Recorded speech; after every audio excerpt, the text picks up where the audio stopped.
Olá, mais uma oficina de língua portuguesa e hoje com um tema muito legal, né? Hoje falaremos sobre as histórias em quadrinhos. Quem aí não conhece as famosas histórias em quadrinhos ou aquelas famosas tirinhas? Difícil não conhecê-las, né? Mas se tiver alguém que não conhece, a partir de agora vai conhecer e vai se deliciar muito com esse novo gênero, com esse gênero textual, né? Que não é novo, né? Então vamos lá, vamos conhecer as histórias em quadrinhos e qual a sua estrutura, né? Como é que são produzidas essas tirinhas tão divertidas? Vamos lá?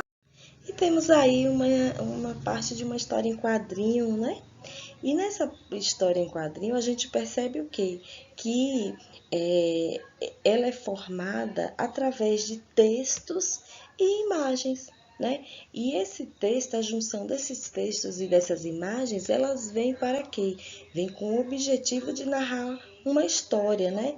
E dos mais variados gêneros e estilos. Ou seja, as histórias em quadrinhos são narrativas, né? E, em geral, elas são publicadas em revistas, em livros, né?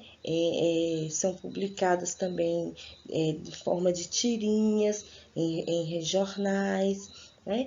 E esses quadros ou vinhetas, como a gente pode chamar, eles também, né, são espaços no qual acontece, eles são tidos como espaços no qual acontecem as ações, ou seja, no qual a história narrada se desenvolve. Né? As ações são os movimentos, o que acontece entre um personagem e outro. Né? E geralmente a estrutura é de uma forma retangular ou quadrangular. Né? Temos quadrinhos em forma de retângulos e outros em formas de quadrado, né? E funcionam como uma moldura de um momento entre uma ação e outra. Tem a função de separar o espaço entre as diferentes ações, né? Os diferentes acontecimentos dentro da história. Esse é o objetivo principal desses quadrinhos, né? Que são retangular ou quadrangular. É separar, é mostrar o tempo, o espaço e o tempo entre uma ação e outra. Constitui a escrita da história em quadrinhos são as famosas onomatopeias.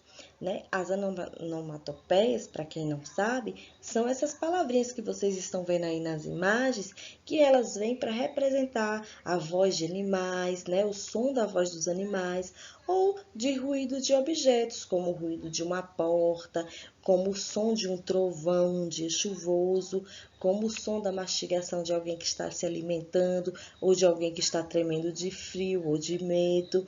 Né? Então, essas palavrinhas e essas onomatopeias, elas são usadas, né, sempre nas histórias em quadrinhos, para trazer essa representação desses sons. Um outro elemento assim bastante importante para a gente estar falando são o uso dos balões.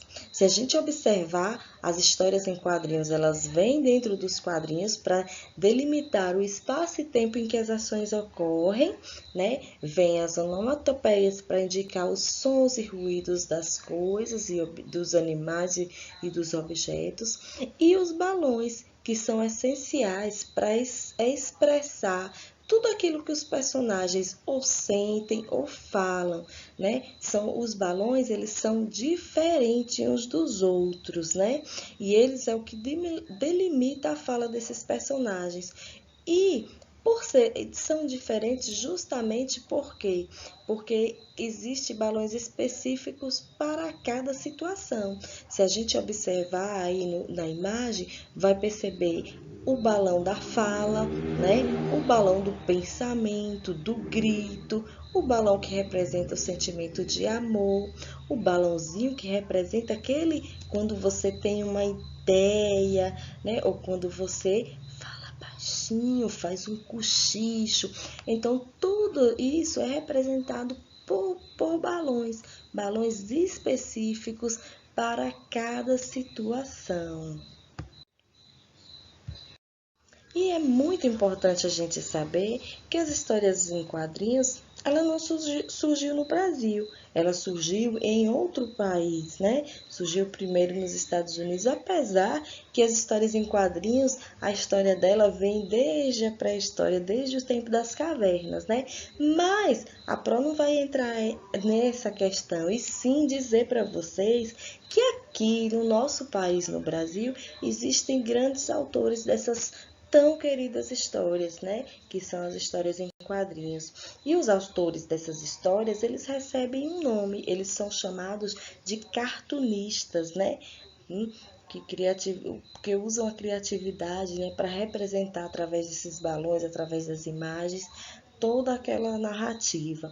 Então, aqui no Brasil, alguns dos mais conhecidos são o Maurício de Souza, né? O Maurício de Souza, acho que todo mundo já ouviu falar. É aquele famoso dessa história, das historinhas da Turminha da Mônica. Exatamente, olha ele aí do ladinho, junto com os personagens das histórias da Mônica. E aqui ao lado, nós temos um outro cartunista também muito conceituado, que é o criador das histórias do Menino Maluquinho. Duvido que alguém nunca ouviu falar no Menino Maluquinho, não é verdade? Então, o criador do Menino Maluquinho é esse outro homem que está aí representado, sendo entrevistado. E o nome dele é Ziraldo, uma cartunista das histórias em quadrinho do Menino Maluquinho. É muito importante que a gente conheça, né, os autores das histórias em quadrinhos aqui do Brasil, não é verdade?